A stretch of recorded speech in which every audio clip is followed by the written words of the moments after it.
Pemirsa, kami kembali terhubung dengan jurnalis Metro TV Valeri Budianto di Barreskrim Polri. Valeri, apakah gelar perkara dengan tujuan untuk menetapkan tersangka dalam kasus penodaan agama ini sudah pasti dilakukan oleh Barreskrim Polri ataukah masih menunggu hasil pemeriksaan terhadap Panji Gumilang pada siang hari ini?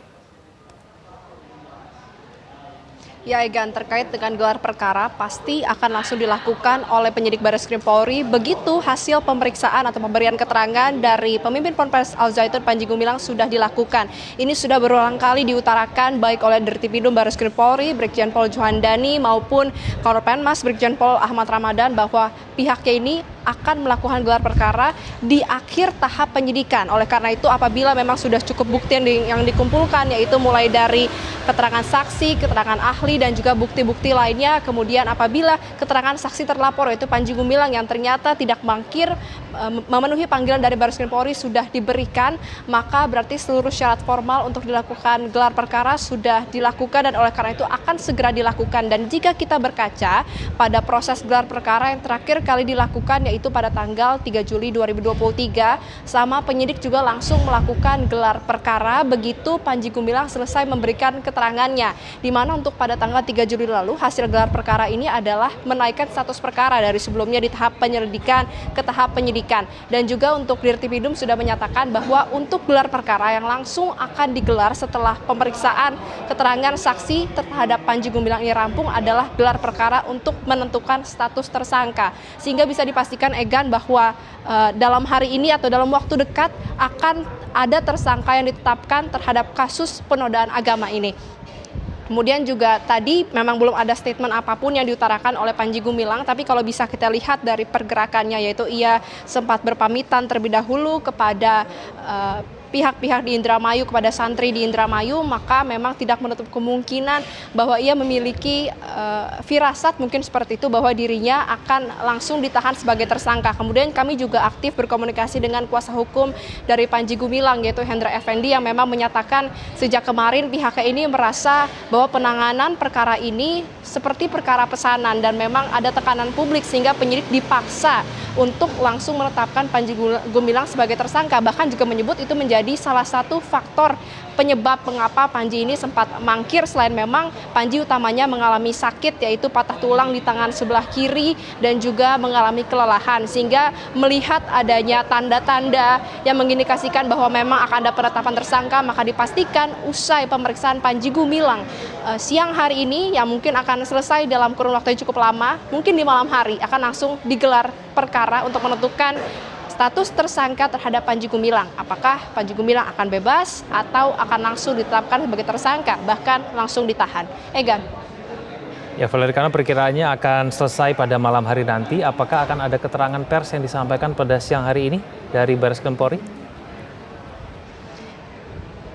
Ya, terkait keterangan pers dari Barreskrim Polri masih belum ada informasi, namun memang tidak menutup kemungkinan biasanya dalam proses pemeriksaan ada pihak misalnya dari Divisi Humas yang akan memberikan keterangan yang menyatakan bahwa benar Panji Gumilang telah memenuhi panggilan tidak mangkir dan oleh karena itu tidak jadi dilakukan penjemputan paksa. Karena kita ketahui pihak dari Barreskrim Polri, Dirtipidum sudah menyatakan apabila Panji hari ini kembali mangkir dari panggilannya, maka Barreskrim Polri ini memiliki kewenangan untuk melakukan penjemputan paksa terhadap Panji Gumilang.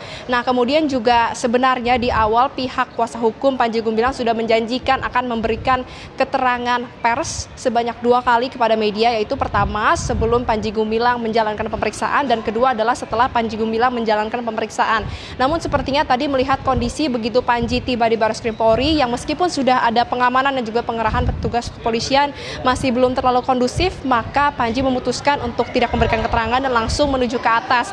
Tapi melihat tadi juga begitu banyak dari pihak kuasa hukum yang turut mendampingi Panji, masih dibuka kemungkinan bahwa ada perwakilan dari kuasa hukumnya yang turun ke bawah untuk menyampaikan keterangan pers terkait dengan apa alasannya mangkir pada pemanggilan Kamis lalu tanggal 27 Juli 2023 dan apa saja materi-materi yang akan ditanyakan serta klarifikasi apa saja yang akan diberikan oleh Panji Gumilang terhadap penyidik Barreskrim Polri. Egan. Ya, Valeri, apakah salah satu hal yang dijanjikan oleh tim kuasa hukum dari Panji Gumilang yang mau disampaikan sebelum masuk ke ruang pemeriksaan adalah mengenai keinginan Panji Gumilang untuk melakukan pertemuan dengan Kapolri, Presiden, dan juga DPR? Apakah ini menjadi salah satu hal yang mau dijelaskan tadinya? Ya, betul sekali Egan. Hal ini sebenarnya juga sudah sempat diutarakan kemarin. Jadi kemarin ini sempat ada agenda persidangan di Pengadilan Tipikor Jakarta Pusat mengenai pencabutan gugatan 5 triliun terhadap Mahfud MD. Dan usai pencabutan gugatan tersebut diresmikan oleh hakim, kuasa hukum dari Panji Gumilang menyatakan bahwa seharusnya hari ini selain memang akan dilakukan konferensi pers sebelum Panji Gumilang diperiksa, juga akan dihadiri atau akan turut datang sebanyak 1.000 massa yang merupakan aliansi dari advokat lintas agama yang bertujuan untuk melakukan audiensi baik itu kepada Presiden, kemudian Kapolri dan juga jajaran kepolisian bahwa apa yang diajarkan oleh Panji Gumilang di Ponpes Al Zaitun merupakan salah satu aliran dari agama dan bukan merupakan penodaan agama. Namun memang tadi begitu tiba kami tidak melihat adanya aliansi 1.000 advokat lintas agama ini yang hadir, sehingga memang dibuka kemungkinan terkait dengan aksi damai yang akan digelar oleh advokat lintas agama ini akan digelar dalam waktu dekat, karena memang hingga saat ini kalau kita lihat dari pergerakan Panji Gumilang dan juga tim kuasa hukumnya cukup aktif, baik itu untuk mendaftarkan gugatan, kemudian juga untuk melakukan hal-hal lainnya, di mana hal itu dilakukan semuanya bertujuan untuk mencegah Panji Gumilang untuk ditetapkan sebagai tersangka, karena menurutnya apa yang diajarkan Panji Gumilang merupakan salah satu aliran agama Islam yang sah dan tidak menodai agama Islam. Egan. Ya, apakah Anda memiliki informasi mengenai pemeriksaan terhadap anak dari Panji Gumilang yang hari ini dipanggil terkait dengan pemeriksaan kasus TPPU, Valerie?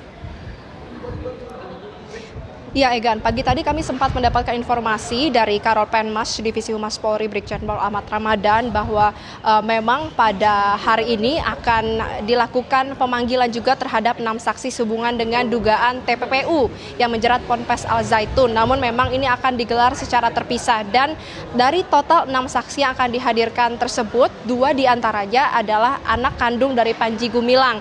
Dan dinyatakan bahwa kedua anak Panji Gumilang ini juga dikonfirmasi hadir untuk memberikan keterangannya sebagai saksi hari ini. Namun memang tadi begitu tiba kami belum melihat kehadiran dari ke-6 saksi yang dijanjikan akan turut memberikan keterangannya untuk kasus yang berbeda, yaitu untuk kasus dugaan TPPU. Sementara untuk Panji Gumilang sendiri ditegaskan bahwa hari ini memberikan keterangannya hanya untuk kasus penodaan agama, ujaran kebencian dan juga berita bohong, dan bukan mengenai kasus lainnya, baik itu TPPU, penyalahgunaan dana BOS dan juga zakat, kemudian juga pemalsuan akta tanah dan lain sebagainya, tapi fokusnya adalah untuk penodaan agama ini. Sehingga apabila memang ternyata benar 2 anak kandung dari Panji Gumilang hadir, maka seharusnya kami akan mendapatkan informasi dalam waktu dekat dari pihak Dirti Pidetsus Bareskrim Polri bahwa memang pemeriksaan terhadap kedua anak ini sudah dilakukan, dan untuk 4 orang lainnya yang turut hadir, karena tadi totalnya ada 6 saksi, seluruhnya ini adalah